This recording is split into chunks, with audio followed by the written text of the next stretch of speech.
Guys, welcome back to another Precocious YouTube video. It is officially the fantasy football playoffs. It is week 15, and these are our top 24 running backs for week 15. Yeah, boys, your start sit questions do not matter more than right now. It's win or go home. And boys, if you want our full rankings for free on our chalkboard, it's like a free fantasy football group chat. We have our full rankings for QB, RB, wide receiver, and tight end. We've got waiver wire targets. So much matchup winning stuff to help you guys win your playoff matchups. If you want to go check it out, first link in the description. It's absolutely free. Starting out, you got someone who hasn't been on here for a while, but used to reign this spot is CMC. Unfortunately, with Debo out, but it does help CMC a ton. He's getting utilized a ton with Brock Purdy, definitely relying on the run game, throwing him tons of passes. CMC has tons of upside. And next up at RB2, we got Austin Eckler. Pretty tough matchup against the Titans. He normally is this RB1, but the matchup is quite tough. Eckler, though, still gets tons of targets, still gets tons of touchdowns. Love him. Yeah, Derrick Henry at number 3.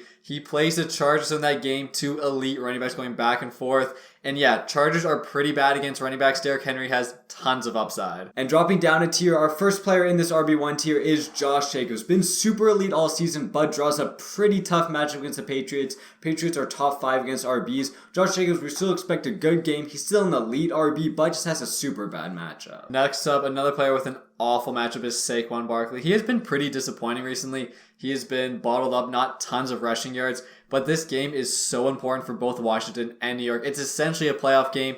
Don't love the high-end upside, but his floor is so high, he's still an RB1 for us. And moving down to our RB number 6, we got Jonathan Taylor. Jonathan Taylor looked pretty bad to start the year. Coming back from the injury, though, he's played pretty solid. And as a matchup against the Vikings, Vikings aren't super elite against RBs. It's a mid matchup. We like him in week 15. Next up, we got another matchup versing Jonathan Taylor going back and forth. Dalvin Cook hasn't been that good this season, but still is an RB1, still has that week-to-week upside, and it's a decent matchup against the Colts. And next up, coming in at our RB number 8, we got Nick Chubb. Nick Chubb, ever since Deshaun came in, has been a bit worse, but this offense still has to run it through him. He's probably the best pure running back in the league. For fantasy, doesn't have a ton of PPR upside, but the matchup is decent. Baltimore's pretty tough against RBs, but Nick Chubb in the past has done well against him, so he is still a good start. Next up, this player is probably not going to play, but just in case he does, have to throw Ramondre Stevenson in here.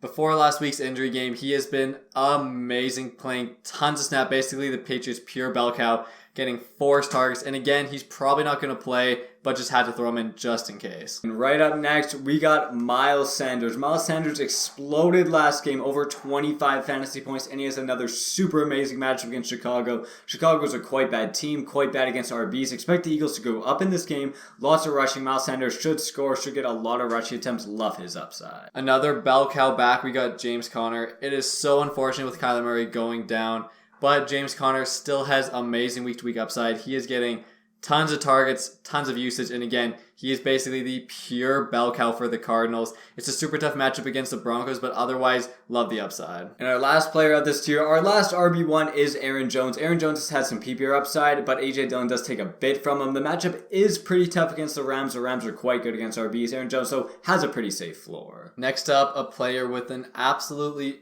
awful matchup, Joe Mixon. He has been hit and miss this season. He had that one absolutely insane game with 55 points.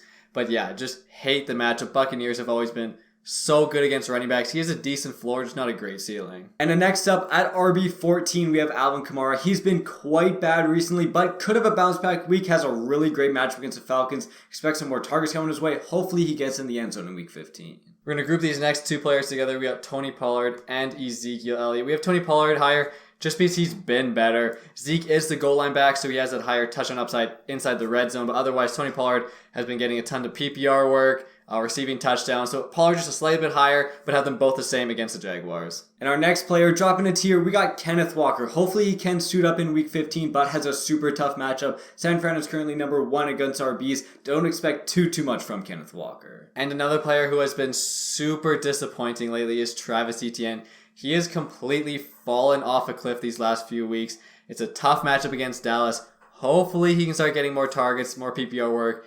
Hopefully he can get in the end zone. But yeah, his hype from the middle of the season has definitely dried off. And our next player in this tier is J.K. Dobbins. J.K. Dobbins in his first game back had 18 fantasy points, over 100 rushing yards. Without Lamar in this offense, they seem to be using their RBs more. And that was even with him not even playing 50% of snaps. Other RBs are taking carries, but he's still going to get his carries. Going to probably have the most yards on the team, has that touchdown upside. He is a pretty good start. Next up, another grouping. We got Rachaad White and Leonard Fournette. I believe Rachaad White played more snaps, but Leonard Fournette had more targets. So it's a give and take.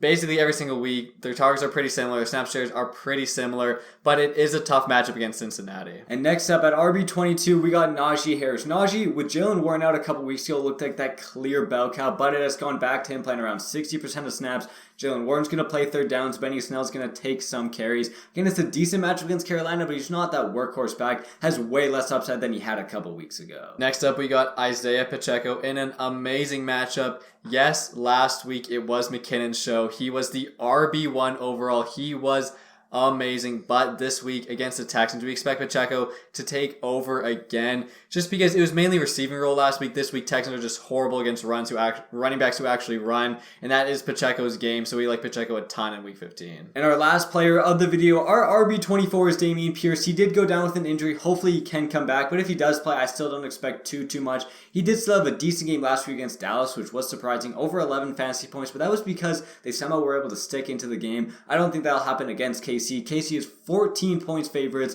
They're probably going to run away with this game. Can't run the ball too much with Dameon Pierce. He is a pretty bad start. Guys, thank you so much for watching. Again, check out the chalkboard with all of our QB, tight end, and all of our extra rankings for free, a big free group chat app. Thanks again for watching. See you guys next time.